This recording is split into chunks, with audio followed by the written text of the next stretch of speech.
Bismillahirrahmanirrahim. Assalamualaikum warahmatullahi wabarakatuh. Alhamdulillahirabbil alamin wa bihi nasta'in ala umurid dunya waddin. Wassalatu wassalamu ala asyrafil anbiya'i wal mursalin nabiyyina Muhammad wa ala alihi wa sahbihi ajma'in wa man ihtada bihudah wattaba'a tharahu ila yaumiddin, amma ba'd. Rabbi shrah li sadri wa yassir li amri wahlul 'uqdatam min lisani yafqahu qawli. Allahumma inna nas'aluka ilman nafi'a wa rizqan thayyiba wa amalan mutaqabbala. Kaum muslimin wal muslimat, para jamaah yang semoga senantiasa dirahmati dan diberkahi oleh Allah Subhanahu wa taala. Para pemirsa yang semoga diberkahi oleh Allah Subhanahu wa taala. Alhamdulillah, kembali kita dipertemukan oleh Allah Subhanahu wa taala dalam serial kajian kita tentang hak-hak dalam agama Islam. Dan insyaallah taala pada pertemuan kali ini, pertemuan yang ke-10, kita akan membahas tentang hak-hak anak yatim. Kaum muslimin wal muslimat, para pemirsa yang semoga dirahmati oleh Allah Subhanahu wa taala. Anak yatim adalah anak yang ditinggal mati oleh ayahnya dan dia belum baligh. Ini definisi anak yatim. Man mata abuhu walam yabluh. Seorang anak yang ditinggal wafat, mati oleh bapaknya dan dia belum baligh. Adapun kalau sudah baligh berarti bukan anak yatim lagi, ya, atau ditinggal oleh ibunya saja, maka itu tidak disebut sebagai yatim. Disebut yatim kalau dia ditinggal mati oleh bapak, karena bapak adalah tulang punggung dalam keluarga. Dialah yang mencarikan nafkah, ya, untuk keluarga. Dia rela untuk lapar demi keluarganya agar bisa makan. Dia rela untuk tidak berpakaian agar keluarganya berpakaian. Dia rela untuk lelah agar keluarganya bisa istirahat. Oleh karenanya, kaum muslimin wal muslimat yang semoga dirahmati oleh Allah Subhanahu wa taala, Islam sangat menekankan kepada kita agar memiliki perhatian. Islam sangat perhatian kepada anak-anak yatim. Di antara bentuk perhatian agama Islam terhadap anak-anak yatim, yang pertama, Allah Subhanahu wa taala meletakkan hak anak yatim setelah hak kerabat. Dalam surat An-Nisa ayat 36 yang disebut oleh para ulama tentang ayatul hukuk, ayat tentang hak-hak dalam agama Islam. Allah Subhanahu wa taala berfirman, wa'budullaha wa la tusyriku bihi syai'a. Beribadalah kalian kepada Allah saja dan janganlah kalian menyekutukan Allah Subhanahu wa taala. Ini hak Allah Subhanahu wa taala. Wa bil walidaini ihsana, dan hendaknya kalian berbuat baik kepada kedua orang tua. Ini hak orang tua. Wa bidzil qurba, dan yang ketiga, hendaknya kalian berbuat baik kepada kerabat. Baik kerabat bapak maupun kerabat ibu. Ini yang sudah kita bahas pada pertemuan sebelumnya. Kemudian yang keempat, wal yatama, dan anak-anak yatim. Bahkan kalau kita perhatikan dalam ayat ini, Allah meletakkan hak anak yatim itu sebelum para fakir dan miskin. Wal yatama wal masakin. Kemudian orang-orang miskin. Ini menunjukkan bahwasanya Islam sangat memperhatikan hak-hak anak yatim. Memperhatikan hak-hak anak yatim. Yang kedua, Allah Subhanahu wa taala menjadikan untuk anak-anak yatim ada hak harta yang hendaknya mereka diberi, baik hak secara umum maupun secara khusus. Hak secara umum, Allah Subhanahu wa taala berfirman tentang ghanimah, harta rampasan dalam peperangan.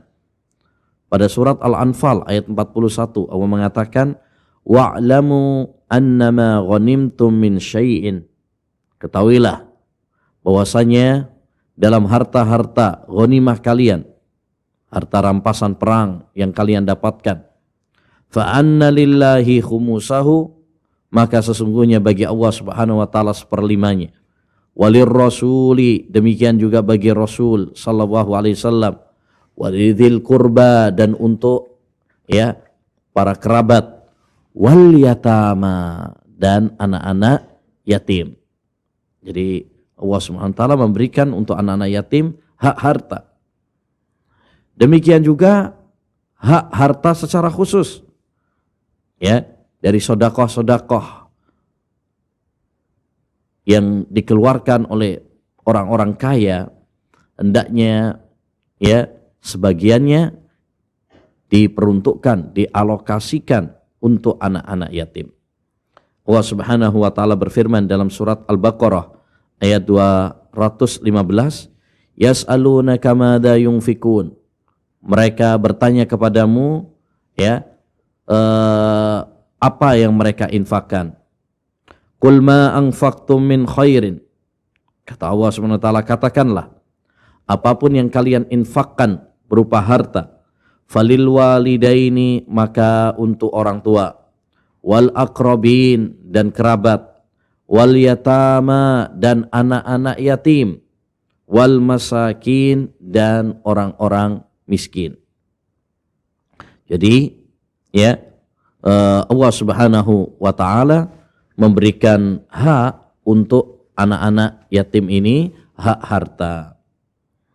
Yang ketiga, ya, di antara perhatian agama Islam kepada ya anak-anak yatim, Allah Subhanahu wa taala menjadikan ya berbuat baik kepada anak-anak yatim termasuk albir, ya, termasuk perbuatan baik yang merupakan tanda ya kebenaran dan kejujuran iman seorang hamba. Allah Subhanahu wa taala berfirman dalam surat Al-Baqarah ayat 177, laisal birra an tuwallu wujuhakum qibalal masyriqi wal maghrib walakinnal birra man amana billahi wal yaumil akhir wal malaikati ya wal kitabi wan nabiyyin wa atal mala ala hubbihi ya dzawil qurba wal yatama wal masakin. Bukanlah kebaikan itu kamu ya mengarahkan wajah kalian ke arah timur dan barat, tetapi kebaikan itu adalah siapa yang beriman kepada Allah, beriman kepada para malaikat, beriman kepada kitab, beriman kepada para nabi, dan memberikan hartanya ya yang dia cintai kepada kerabat, anak-anak yatim, para fakir miskin. Ya, berarti Allah Subhanahu wa taala menjadikan kita berbuat baik kepada orang itu termasuk perbuatan ihsan, perbuatan albir, perbuatan baik ya yang merupakan keimanan ya dan kejujuran ya seorang hamba kepada Allah Subhanahu wa taala. Yang kelima, di antara bentuk perhatian agama Islam terhadap anak-anak yatim, Allah Subhanahu wa taala menganjurkan kepada kita untuk memberi makan kepada para anak yatim, membantu mereka.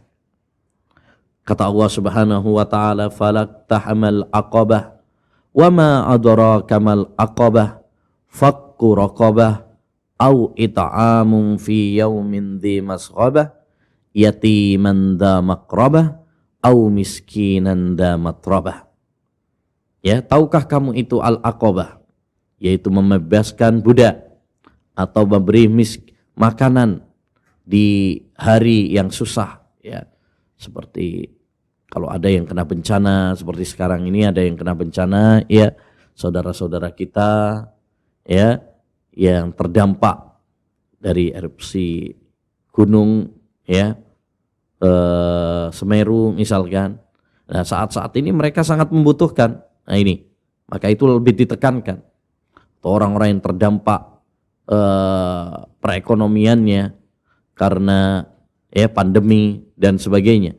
Maka ini ya memberi bantuan kepada mereka ini pahalanya sangat besar. Yatiman dza maqrabah. Ya, memberi makan kepada anak-anak yatim yang masih kerabat. Ya, mungkin anak saudara kita, keponakan atau anaknya paman ya meninggal dunia, maka ini adalah salah satu amalan yang sangat ditekankan di dalam agama Islam. Bahkan Allah Subhanahu wa taala ya memuji orang-orang yang memberi anak yatim ya, membantu anak-anak yatim. Allah Subhanahu wa taala janjikan untuk mereka surga dan selamat dari neraka. Ya, kata Allah dalam surat Al-Insan ayat 8 sampai 12, wa yut'imuna at-ta'ama ala khubbihi miskinan wa yatiman wa 'asira. Ya, mereka memberi makan kepada orang-orang miskin, anak-anak yatim dan ya para sandera. Innama nut'imukum liwajhillah la nuridu minkum jazaa'an wala syukura. Sesungguhnya kami memberi makanan kepada kalian dengan mengharapkan wajah Allah Subhanahu wa taala. Kami tidak mengharapkan dari kalian balasan atau ucapan terima kasih. Artinya mereka membantu betul-betul ikhlas lillahi ta'ala. Ya, bukan karena mengharapkan sanjungan, pujian dari orang. Inna nakhafu min rabbina yauman abusan qamtarira. Ya, sesungguhnya kami takut dari Allah Subhanahu wa taala akan suatu hari ya yang membuat manusia cemberut ya wajahnya, yaitu hari yang sangat sengsara ya bagi orang-orang yang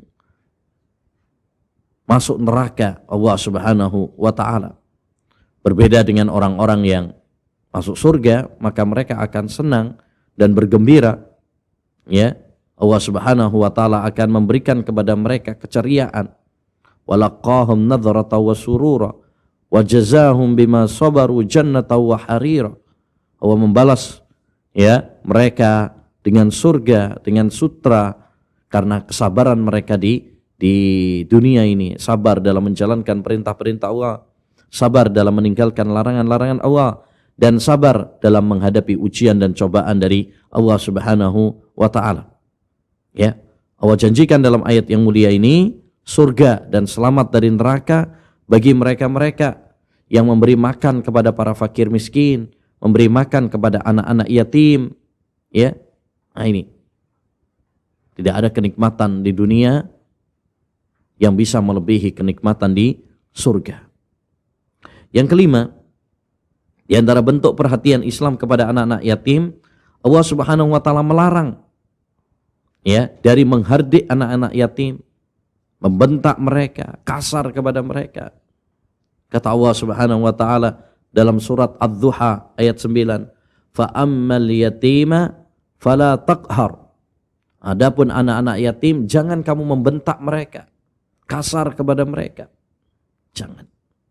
Ya, sebaliknya hendaknya kita sayang kepada anak-anak yatim karena mereka kasihan kehilangan ya orang tua mereka, kehilangan tulang punggung mereka.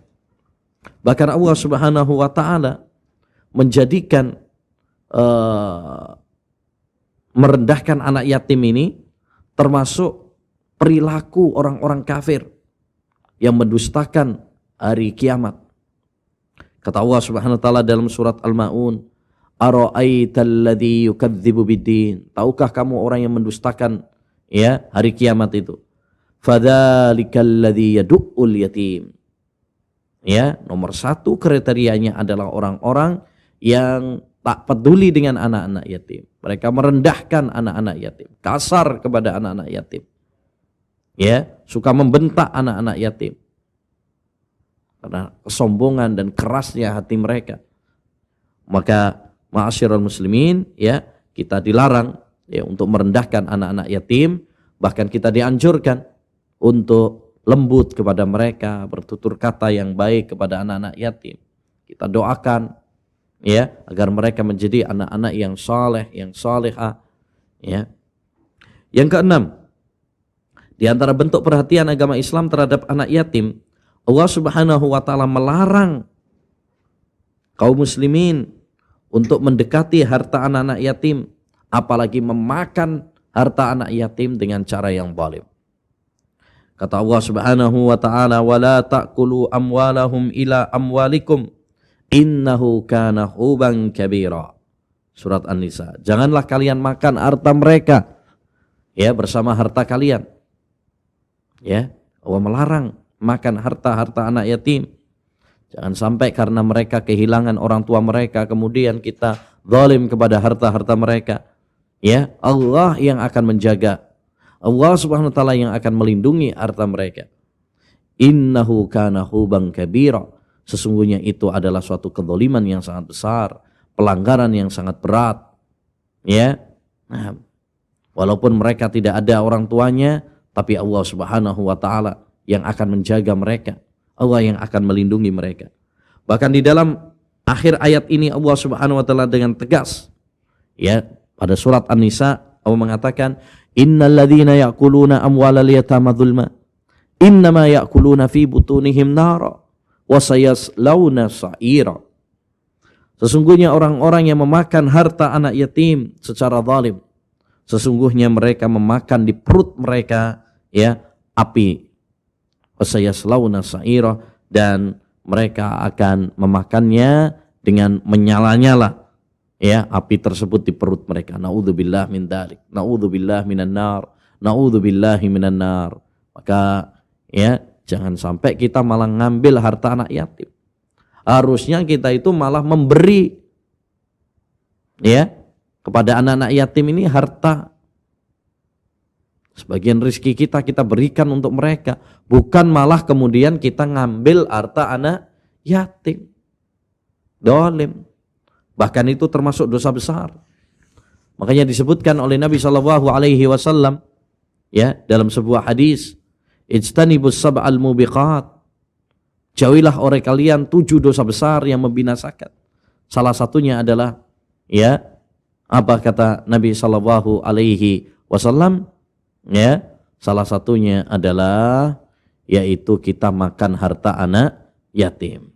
Ya, memakan harta anak yatim ini termasuk ya dosa besar. Taib. Yang ketujuh, di antara ya perhatian agama Islam terhadap anak yatim, kita dianjurkan untuk sayang kepada anak yatim. Kita dianjurkan untuk ya mengasihi anak yatim, merawat anak yatim, menyantuni anak-anak yatim. Kata Nabi alaihi salatu wassalam, "Irhamil yatim," sayangilah anak yatim. "Wamsah ala ra'sih," ya usaplah kepalanya, yakni sebagai tanda cinta dan kasih sayang kepadanya. "Wa'at'im min ta'amik," ya berilah makan ya dari makananmu. Ya, yalinu qalbuk, maka hatimu akan ya lembut. Wa tudrak hajatuk, dan ya apa namanya ya kebutuhanmu akan terpenuhi. Ya. Jadi dalam hadis ini kita dianjurkan oleh Nabi sallallahu alaihi wasallam, jika kita ingin ya Allah Subhanahu wa taala melembutkan hati kita, Allah Subhanahu wa taala memenuhi kebutuhan kita, maka sayang oleh anak-anak yatim, usap kepalanya.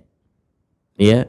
Nah, dan di antara hadis juga yang sangat bagus sebagai motivasi bagi kita, ya kabar gembira bagi kita apabila kita menyantuni, menanggung kebutuhan anak-anak yatim, ya kata Nabi sallallahu alaihi wasallam, "Ana wa kafilul yatimi fil jannah, ya kahatain." ya, wa asara bi usbuhi sababa wal wusta. Saya dan orang yang merawat anak yatim, menyantuni anak yatim, menanggung anak yatim, kelak di surga seperti ini. Ya, dan beliau mengisyaratkan jari tengah dan jari telunjuknya. Artinya apa? Sangat dekat dengan anak-anak yatim kelak di surga. Ya, baik. Setelah kita mengetahui bagaimana perhatian agama Islam terhadap ya anak-anak yatim, maka perlu diketahui bahwasanya hak-hak anak yatim yang harus kita perhatikan ya ada beberapa ya. Yang pertama adalah menyantuni mereka, menanggung kebutuhan mereka, ya, membantu kebutuhan-kebutuhan mereka karena mereka telah kehilangan sosok ayah ya yang memenuhi kebutuhan-kebutuhan mereka. Ya, makanya kita harus membantu anak-anak yatim ini. Sampai kapan? Sampai mereka memiliki kemampuan ya untuk mandiri. Atau kalau perempuan sampai nikah gitu ya. Kemudian kita berinteraksi dengan mereka dengan penuh cinta, dengan penuh kasih sayang. Jadikan mereka seperti anak kita sendiri. Seperti yang dikatakan oleh Daud, kun lil yatim kal abir rahim. Jadilah untuk anak-anak yatim itu seperti sosok seorang ayah yang penyayang. Gimana sih kalau ayah kepada anaknya sayang banget? Begitulah kita kepada anak-anak yatim, hendaknya bagi kita untuk ya sayang, peduli dengan anak-anak yatim. Ya, Nabi SAW mengatakan dalam hadis tadi, ana wa kafilul yatimi fil jannah kahatai. Saya dan orang-orang yang merawat anak yatim, ya, memenuhi kebutuhan anak yatim di surga kelak seperti ini. Ya, yakni sangat dekat dengan Nabi SAW di surga. Kata Imam Ibnu Battal, haqqun ala man sami'a hadzal hadis an ya'mala bihi liyakuna rafiqan nabiyyi sallallahu alaihi wasallam fil jannah wala manzilata fil akhirati afdhala min dzalik. Ya, hendaknya bagi orang yang mendengar hadis ini, siapapun ya, kita yang mendengarkan hadis ini dari Nabi sallallahu alaihi wasallam, motivasi dan kabar gembira dari Nabi sallallahu alaihi wasallam ini, ya, hendaknya untuk mengamalkannya. Siapapun ya yang mendengar tentang hadis ini, maka hendaknya bagi dia untuk mengamalkan hadis tersebut. Agar apa? Agar dia kelak menjadi pendamping Nabi sallallahu alaihi wasallam di surga. Ya. Kenapa? Wala manzilata fil akhirah afdal min dzalik. Karena tidak ada kedudukan di surga yang lebih baik daripada itu. Tidak ada di surga kedudukan yang lebih baik daripada kedudukan ya bisa menjadi pendamping Nabi sallallahu alaihi wasallam di surga. Ya. Baik. Demikian juga Nabi sallallahu alaihi wasallam ketika didatangi oleh seorang yang mengeluhkan tentang kerasnya hati. Nah, ini kadang-kadang terkena penyakit ini tanpa sadar. Yaitu penyakit qaswatul qulub, kerasnya hati, gersangnya hati, membekunya hati. Ya. Ada seorang mengadu kepada Nabi SAW, curhat kepada Nabi tentang kerasnya hatinya. Maka Nabi SAW mengatakan, atuhibbu an yalina qalbuk wa tudraku hajatuk? Ya, inginkah kamu untuk biar lembut hatimu dan terpenuhi kebutuhan-kebutuhan? Irhamil yatim wamsah ra'sa. Ya. Sayangilah anak-anak yatim, usap kepalanya. Ya. Demikian juga dalam hadis yang lain, adnil yatima minka. Dekatkan anak yatim padamu, wa altifhu, dan sayangi dia. Wamsah bi ra'sih. Ya, usap kepalanya. Wa athimhu min ta'amik. Berilah makanan kepadanya dari makananmu. Fa inna dzalika yulayyinu qalbak wa yudraku hajatuk. Karena yang demikian itu bisa melunakkan, ya, melembutkan hatimu. Ya, Masya Allah. Jadi ini anjuran bagi kita ya untuk peduli dengan anak-anak yatim.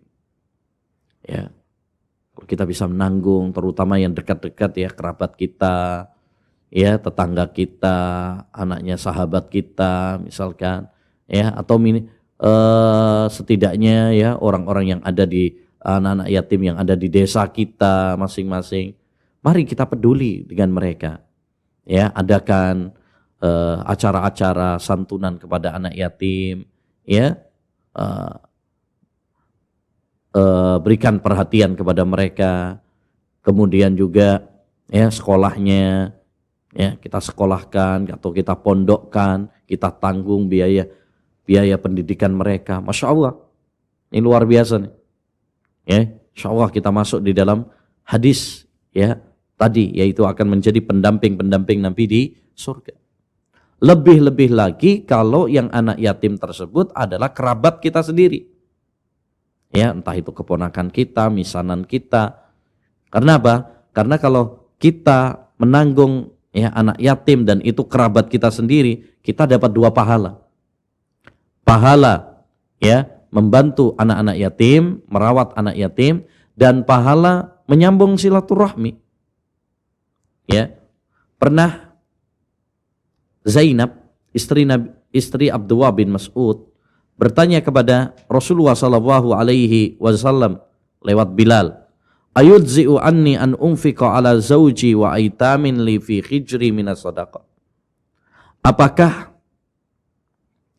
cukup bagi saya untuk menginfakkan ya harta saya kepada suami saya dan anak-anak yatim yang saya asuh? Jadi bolehkah sedekah itu saya peruntukkan kepada suami saya sendiri karena suaminya juga nggak punya, dan kepada anak-anak yatim yang ditanggung oleh beliau. Ya, maka Nabi SAW mengatakan, na'am walaha ajran, ajrul qarabah wa ajrus sadaqah. Ya, dan dia yaitu Zainab akan mendapatkan 2 pahala. Pahala silaturahmi ya, dan pahala ya sedekah. Baik.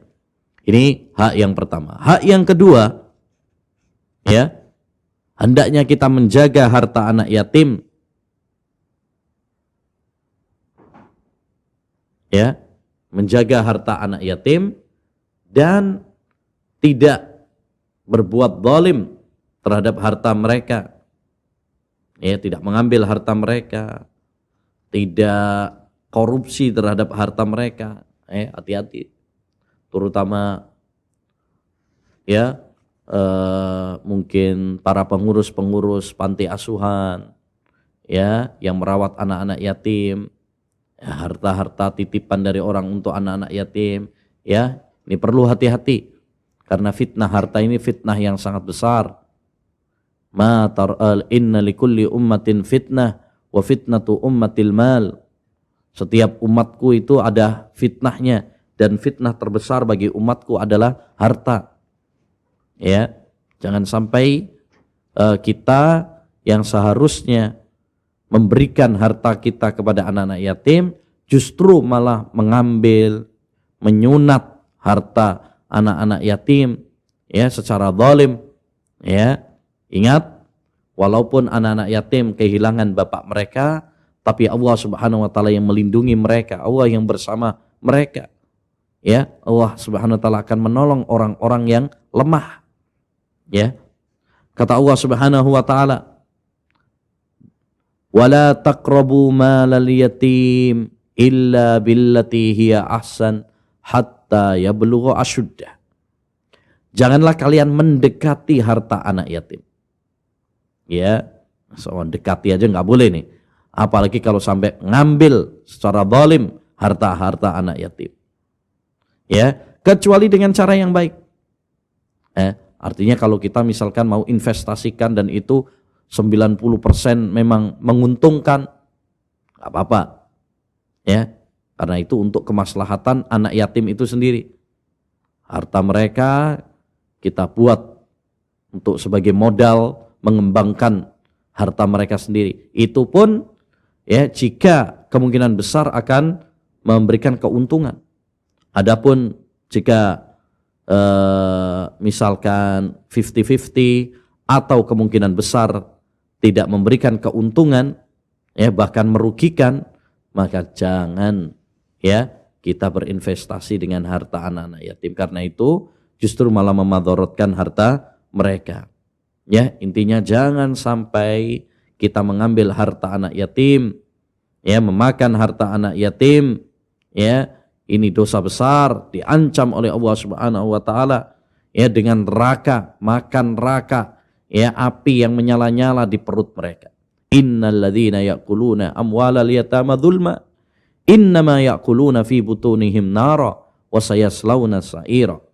Sesungguhnya orang-orang yang memakan harta anak yatim, ya maka mereka memakan bara api di perut mereka. Naudzubillah min dzalik. Ya, bahkan ini dijadikan oleh Nabi SAW sebagai 7 dosa besar yang membinasakan di dunia dan di akhirat. Maka kalau kita nggak bisa ngurus harta anak-anak yatim, bahkan kalau kita khawatir, ya kalau kita malah makan harta anak yatim karena tidak amanah, nggak bisa mengelola, maka mendingan ya hindari, jauhi, serahkan kepada orang-orang yang memang memiliki kemampuan untuk hal itu. Nabi SAW pernah mengatakan kepada sahabat Abu Dzar Al-Ghifari, "Ya Abu Dzar, inni araka dha'ifa." Wahai Abu Dzar, sesungguhnya saya tahu bahwa kamu itu lemah. Maksudnya lemah dalam pengelolaan harta. Kadang ada sebagian orang itu mungkin dia pintar, memiliki ilmu, zuhud, soleh, tapi untuk manajemen keuangan nggak bisa. Makanya tidak semua ustadz itu mesti jadi mudir, mesti jadi pengurus, ya nggak mesti. Karena tidak semuanya memiliki kemampuan, ya skill untuk memimpin, ya. Kemudian inni uhibbu ma uhibbu li nafsi, aku mencintai apa yang aku cintai untuk diriku. Ya, artinya beliau sangat sayang kepada sahabat Abu Dzar, ya. La ta'muranna 'ala snain, jangan kamu memimpin antara 2 orang. Maksudnya enggak usah jadi ngurusin orang. Wala tuwalliyanna mala yatim, dan janganlah kamu ya mengurusi harta anak yatim, ya, karena dianggap enggak bisa, ya, sahabat Abu Dzar ini dalam manajemen keuangan, ya, bukan dalam masalah keilmuannya, dalam kesolehannya. Ini kita tahu semuanya. Sahabat Abu Dzar adalah orang yang saleh, orang yang baik. Cuma ada satu kelemahan, yaitu dalam manajemen harta. Karena memang tidak semua orang yang baik bisa mengelola harta dengan baik, manajemen harta dengan baik. Ya. Dan sebagai penutup, ma'asyiral muslimin, ya, wal muslimat, rahimani wa rahimakumullah, kami katakan untuk yang merawat anak yatim, dan yang kedua untuk anak yatim. Untuk yang merawat, mengasihi anak yatim, menanggung kebutuhan-kebutuhan anak yatim, maka ya bergembiralah, karena Rasulullah SAW ya mengabarkan kepada kalian bahwa kelak ya kalian akan di surga bersama Nabi SAW, dekat dengan Nabi SAW.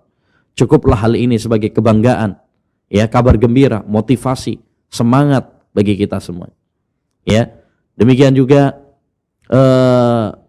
hendaknya bagi kalian untuk bergembira, ya, karena itu bisa melembutkan hati kalian dan bisa memenuhi kebutuhan-kebutuhan kalian. Ya, kabar gembira bagi kalian yang sayang kepada anak-anak kecil, sayang kepada anak-anak yatim, ya, karena Allah Subhanahu wa taala akan sayang kepada kalian. Ar-rahimuna yarhamuhumur rahman, irhamu man fil ardi yarhamkum man fis sama. Ya, sayangilah yang di atas muka bumi, niscaya Allah akan sayang kepada kalian. Apakah kita tidak ingin? Ya, bila Allah Subhanahu wa taala sayang kepada kita. Dan jika ya anak yatim tersebut adalah saudara kita sendiri, ya kerabat kita sendiri, maka bergembiralah dengan 2 pahala. Pahala ya, merawat anak yatim, dan pahala menyambung silaturahmi. Dan bergembiralah kalian menjadi orang-orang yang sangat dicintai oleh Allah Subhanahu wa taala. Sebab Nabi bersabda, ahabbun nasi ilallah anfa'uhum linnas. Ya, manusia yang paling dicintai oleh Allah Subhanahu wa taala adalah yang paling memberikan manfaat, ya, kepada manusia, ya, kepada manusia.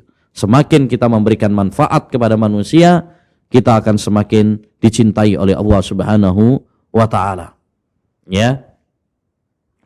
Dan kaidah secara umum, ma'asyiral muslimin, al jazaa'u min jinsil amal. Balasan itu tergantung kepada amal perbuatan kita. Kalau kita baik sama orang, suka membantu orang, ya, maka Allah SWT akan menolong kita semuanya. Allah SWT akan membantu keluarga kita, anak-anak kita. Ya, sehingga kelak ketika misalkan Allah Subhanahu wa taala mencabut nyawa anak-anak kita, ya, pasti Allah akan menanggung, ya, anak-anak kita, rezeki-rezeki mereka, nggak usah khawatir, karena, ya, Allah SWT akan berbuat baik kepada siapapun yang berbuat baik kepada hamba-hambanya. Dan untuk kalian, wahai, ya, anak-anakku, ya, anak-anak yatim, ya, jangan sedih karena kalian adalah anak yatim. Bukankah Rasulullah SAW juga yatim? Bahkan bukankah para ulama banyak yang yatim? Imam Syafi'i, Imam Ahmad, mereka anak-anak yatim. Ya, Nabi SAW juga yatim. Tapi, ya, yatim tidak menghalanginya untuk menjadi orang-orang yang diangkat derajatnya oleh Allah Subhanahu wa taala. Alam yajidka yatiman fa'awa. Bukankah Allah SWT mendapatimu anak yatim, lalu Allah SWT melindungi? Ya, dan nasihatku kepada kalian, ya, jadilah anak-anak yang saleh, yang salihah, yang baik sama Allah SWT, tauhidnya, akidahnya, ibadahnya, sholatnya, ya, dan jadilah kalian orang-orang yang baik juga sesama manusia, ya, sesama manusia baik.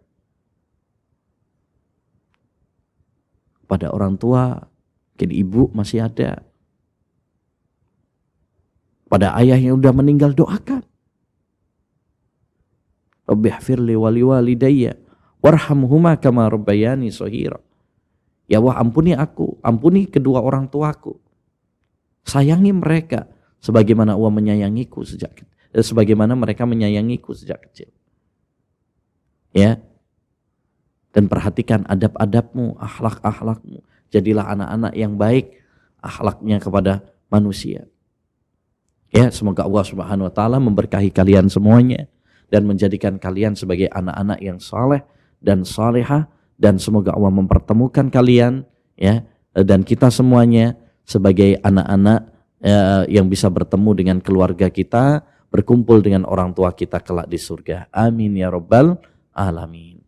Demikian para pemirsa yang semoga dirahmati oleh Allah Subhanahu wa taala, yang bisa kita bahas pada pertemuan pagi ini dengan tema hak-hak anak yatim. Semoga Allah Subhanahu wa taala menjadikan kita termasuk hamba-hambanya yang peduli terhadap anak-anak yatim, ya, mengasihi mereka, sayang kepada mereka, dan bisa menanggung kebutuhan-kebutuhan mereka sehingga kita menjadi pendamping-pendamping Nabi di surganya. Amin ya rabbal alamin. Demikian yang bisa disampaikan, kurang lebihnya mohon maaf. Selanjutnya jika ada pertanyaan-pertanyaan yang berkaitan dengan materi, dipersilakan.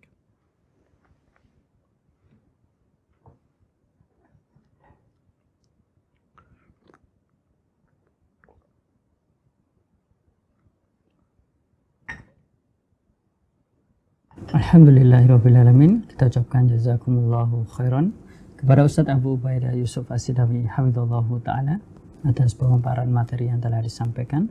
Semoga materi tersebut dapat memberikan manfaat kepada kita, terlebihnya dalam berbuat baik kepada anak-anak yatim.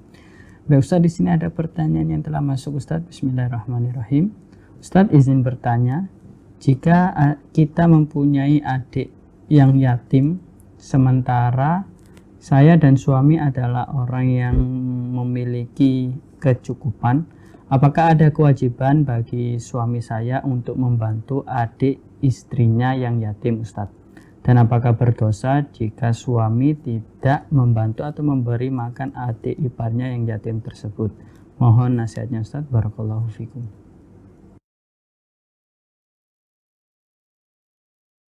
Dan tidak ada yang lainnya yang menanggungnya, maka wajib bagi kita untuk menanggung anak yatim tersebut.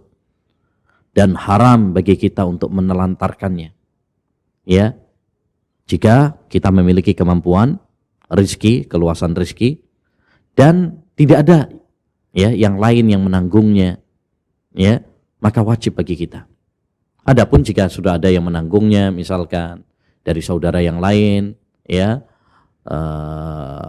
atau kita sendiri memang nggak mampu, maka ya tidak ada kewajiban bagi kita. Fattaqullaha mastata'tum. Bertakwalah kepada Allah semampu kalian. Tapi selagi dua syarat ini terpenuhi, ya, kita memiliki kemampuan dalam rezeki dan tidak ada yang menanggung yang lainnya, ya, maka wajib bagi kita untuk menanggung. Wajib bagi kita untuk menyantuni apa? Karena di situ ada dua pahala. Pahala menyantuni anak yatim, merawat anak yatim, ya, menafkahi anak-anak yatim. Yang kedua, termasuk berbuat baik kepada kerabat. Karena itu adik ipar sendiri, adiknya istri kita, ya, cinta kita, yang kita pilih untuk sebagai pendamping kita di dunia ini. Maka kalau kita memiliki kemampuan dan tidak ada yang lain yang menanggungnya, ya, mari, ya, sisihkan sebagian harta kita untuk menanggung. Ya, jangan biarkan dia terlantar kelaparan. Ya, karena itu sebuah dosa. Kalau nggak ada yang lain yang menanggungnya, dan padahal kita mampu untuk menanggungnya, ya, itu adalah kerabat kita sendiri, ya, maka wajib, ya, berdosa seorang suami jika menelantarkannya. Wallahu a'lam.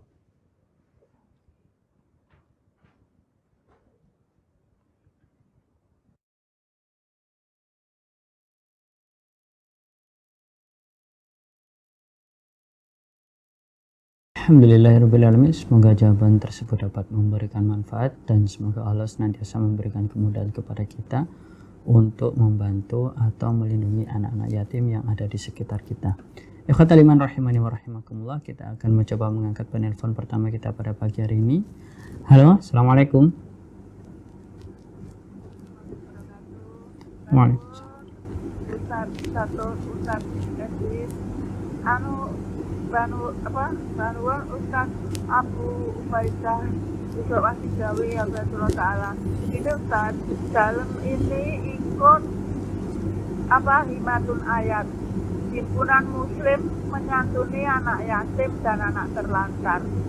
Pencerahannya Ustaz, dan juga tentu saja juga untuk sedekah juga di situ juga sedekah itu juga ikut paguyuban itu. Buat pencerahannya Ustaz, barakallahu wabarakatuh. Waalaikumsalam warahmatullahi wabarakatuh. Baik Ustaz, di sini ada ibu yang bertanya yang mungkin bisa saya simpulkan. Ketika kita tidak bisa mendidik ataupun melindungi anak yatim secara langsung, kita mengalihkannya kepada lembaga-lembaga yang menyediakan atau terdapat di sana anak-anak yatim Ustaz. Lalu apakah dengan kita bersedekah ke lembaga tersebut, maka secara tidak langsung kita juga menunaikan hak-hak dari anak yatim Ustaz? Mohon pencerahannya Ustaz. Barakallahu fikum. Hendaknya bagi kita untuk membantu itu secara langsung. Ini hukum asalnya. Ya, kenapa demikian? Karena satu, orang yang membantu secara langsung itu dia lebih yakin, ya, lebih menenangkan hati. Berbeda kalau tidak secara langsung, maka ini menjadikan kita, ya,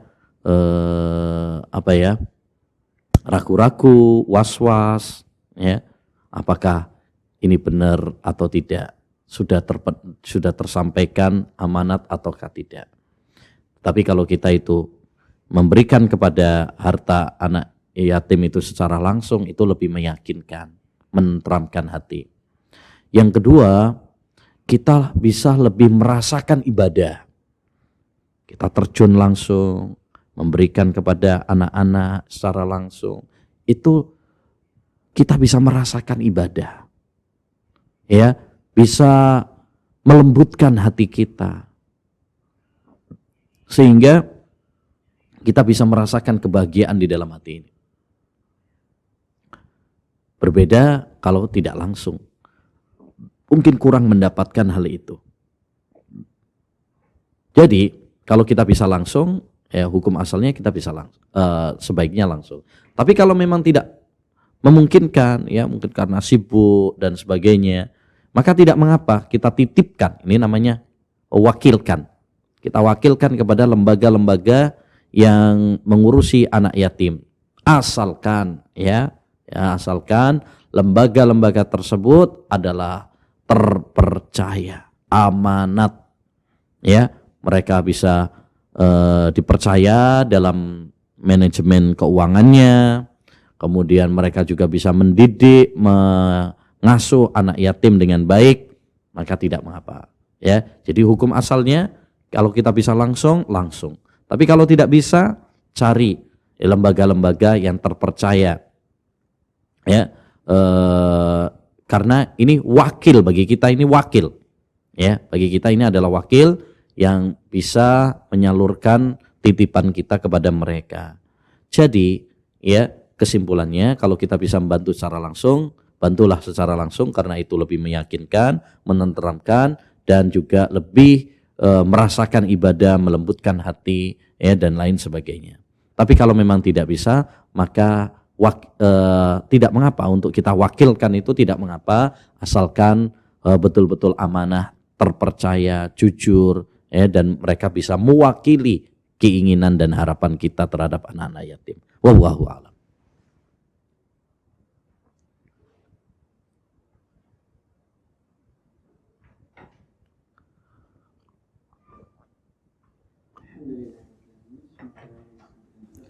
Alhamdulillahirrahmanirrahim. Semoga yang disampaikan Ustaz dapat memberikan manfaat kepada kita. Ikhwatal iman rahimani wa rahimakumullah. Bagi Anda yang ingin berinteraktif secara langsung bersama kami di studio, bisa langsung menghubungi nomor 031 3710 210. Baik, kita akan mencoba mengangkat penelpon selanjutnya. Halo, Assalamualaikum.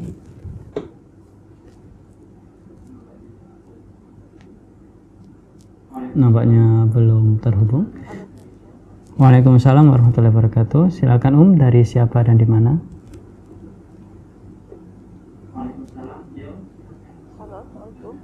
Waalaikumsalam. Ya silakan langsung kepada pertanyaannya Ustaz izin bertanya. Jika kita punya kerabat atau misalkan adik yang yatim ya, seorang perempuan, jika dia sudah balik itu apakah masih tergolong yatim atau bagaimana? Apakah apa memang masih perlu dibantu atau tidak gitu kan? Karena biasanya kan kalau perempuan itu lebih cepat baliknya ya gitu kan.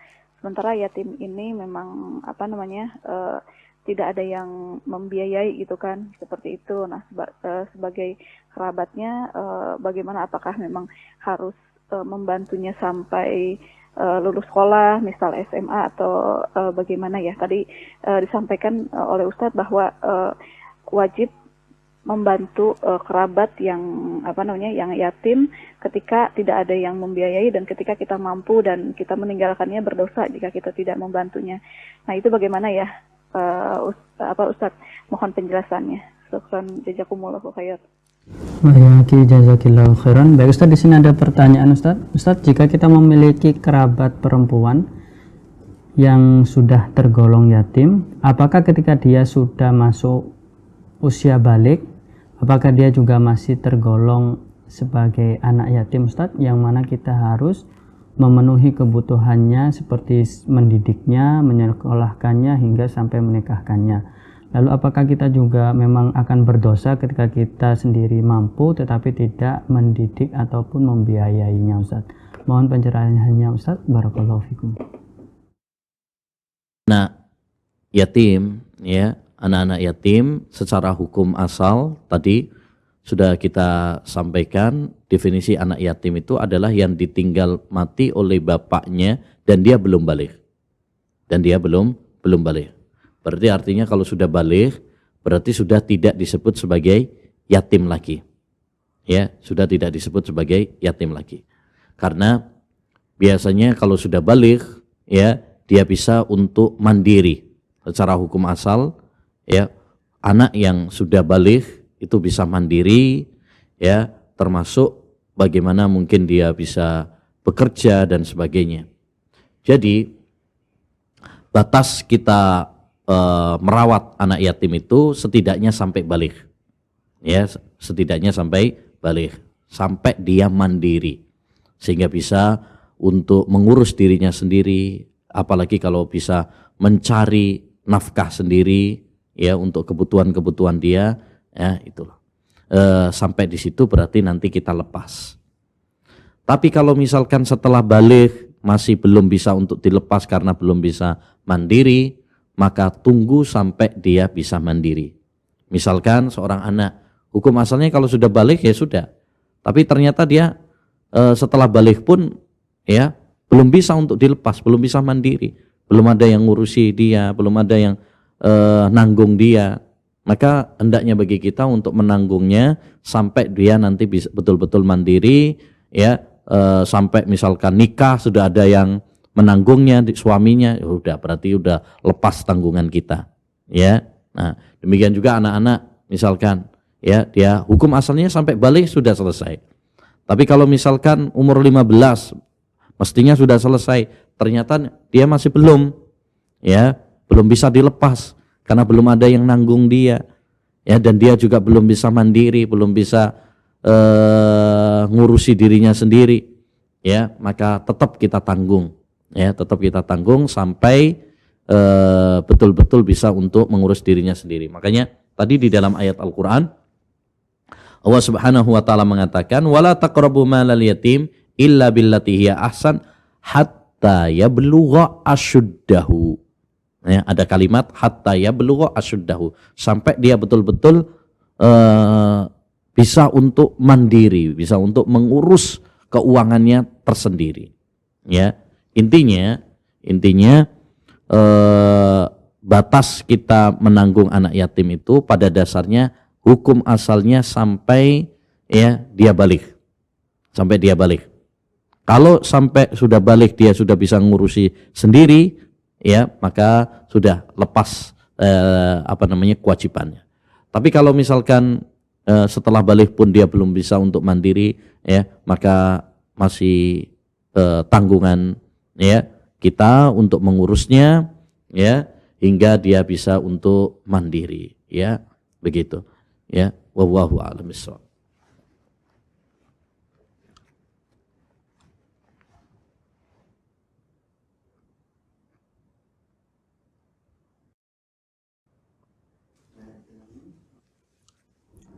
Alhamdulillahirrabbilalamin. Semoga jawaban tersebut dapat memberikan manfaat kepada saudari yang bertanya, dan semoga Allah senantiasa memberikan kemudahan baginya untuk mendidik kerabatnya yang masih yatim piatu ataupun yang lainnya. Khotaliman rahimani wa rahimakumullah, kita melanjutkan pembacaan pertanyaan selanjutnya. Ustadz, ketika kita ingin memberikan santunan kepada anak yatim, baik kepada lembaga ataupun perorangan, apakah kita diperbolehkan untuk memilih anak yatim yang memang dididik dengan benar, Ustadz? Mohon penjelasannya, Ustadz. Barakallahu fikum. Kalau, ya, secara hukum bolehnya boleh-boleh saja karena semuanya sesuai dengan kemampuan, ya, sesuai dengan kemampuan. Bisa jadi karena kita tidak bisa untuk menyantuni semuanya, ya, menyantuni semuanya, sehingga kita harus memilih dalam santunan anak yatim. Misalkan Ya, anak yatim ini di desa saya misalkan banyak, ada 100-an misalkan. Saya kalau menanggung 100 nggak bisa, ya. Maksudnya saya nggak mampu. Saya bisanya sanggupnya hanya misalkan 10. Otomatis ya dalam keadaan seperti ini saya harus memilih dari 100 tadi kita ambil 10 orang saja. Ya, maka tentu biasanya orang akan memilih ya anak-anak yatim yang baik, anak-anak yang soleh, ya, yang kelak diharapkan ya pahalanya bisa lebih banyak karena dia menyantuni anak yatim yang kita harapkan dia adalah anak-anak yang soleh, ya, yang bermanfaat bagi umat sehingga pahalanya lebih besar. Jadi kalau memilihnya karena memang itu sesuai dengan kemampuan dia maka tidak mengapa. Ya, tidak mengapa. Tapi kalau kita bisa untuk semuanya, ya, maka semakin banyak yang kita asuh, makin banyak yang kita nafkahi, semakin banyak yang kita bantu, tentu semakin banyak pula pahala yang akan kita raih. Ya, jadi kalau bisa kita memperbanyak, kenapa tidak? Tapi kalau memang tidak mampu dan harus memilih, ya, maka pilihlah anak-anak yang baik. Ya, anak-anak yang soleh yang kita harapkan nanti dia bisa berbakti kepada orang tuanya dan berbakti kepada kita juga. Ya, berbakti kepada kita yaitu mendoakan kita karena orang yang soleh itu adalah orang yang membalas kebaikan orang yang telah berbuat baik kepadanya. Wallahu a'lam.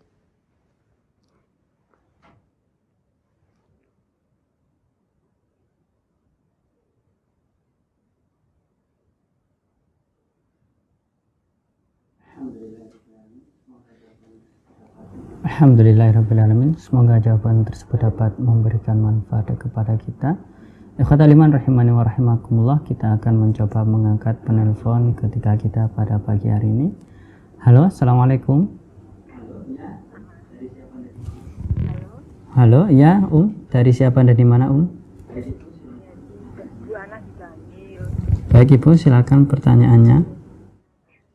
Gini Ustaz, seandainya saya bertamu ke rumah ibu janda yang masih muda dan beliau masih memiliki 2 anak yang masih kecil. Sedangkan kalau misalkan saya ke situ, saya dijamu, diberi minum, makanan.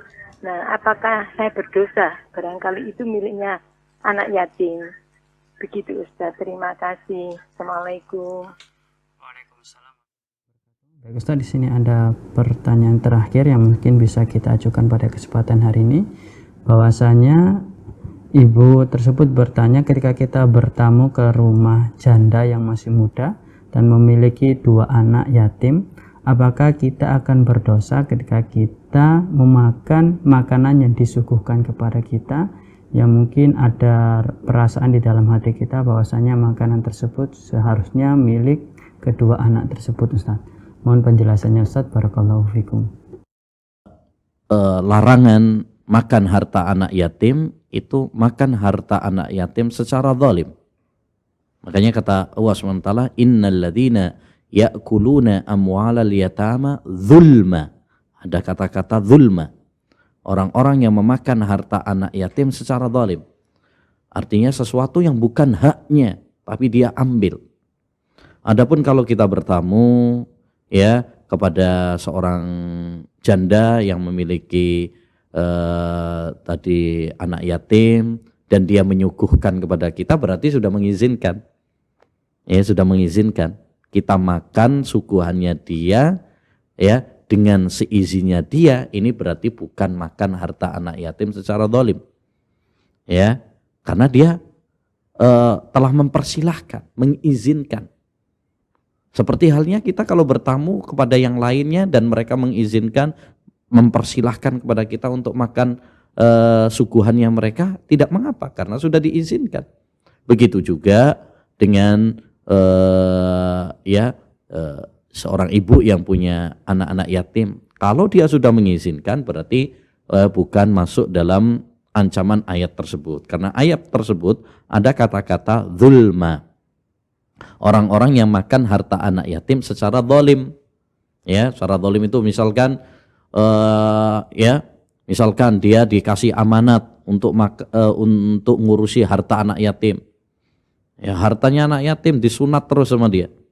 Dipakai untuk hal kepentingan-kepentingan dia. Ya. Titipan untuk anak yatim, amanat untuk anak yatim, ya. Enggak taunya enggak diberikan secara utuh. Ya, berapa persen masuk ke kantongnya. Nah, ini yang dimaksud di dalam ayat dan hadis-hadis Nabi Shallallahu Alaihi Wasallam yang mengancam makan harta anak yatim secara zalim. Adapun apabila kita makan harta anak yatim bukan karena kezaliman, ya, maka tidak mengapa. Seperti tadi kita makan suguhan dari seorang janda yang memiliki anak-anak yatim dan dia sudah mempersilahkan kepada kita, ya, sudah mengizinkan kepada kita, maka itu tidak masuk di dalam ancaman ayat dan hadis tersebut, ya. Jadi silahkan, ya, tidak mengapa. Justru khawatirnya nanti kalau kita nggak makan nanti malah melukai perasaan, ya, yang telah mempersiapkan dan mempersilahkan kepada kita, ya.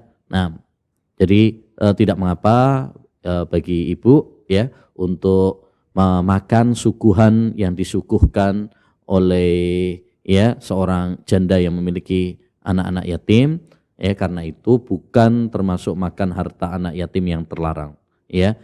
Kenapa? Karena yang terlarang itu adalah jika memakannya secara zalim. Adapun yang sudah diizinkan oleh pemiliknya, ya, oleh yang memilikinya, maka tidak mengapa. Demikian yang bisa kita bahas, mudah-mudahan bermanfaat dan kami mohon maaf jika ada kekurangan dan kehilafan. Ya, subhanakallahumma bihamdika asyhadu an la ilaha illa anta astaghfiruka wa atubu ilaik. Assalamualaikum warahmatullahi wabarakatuh.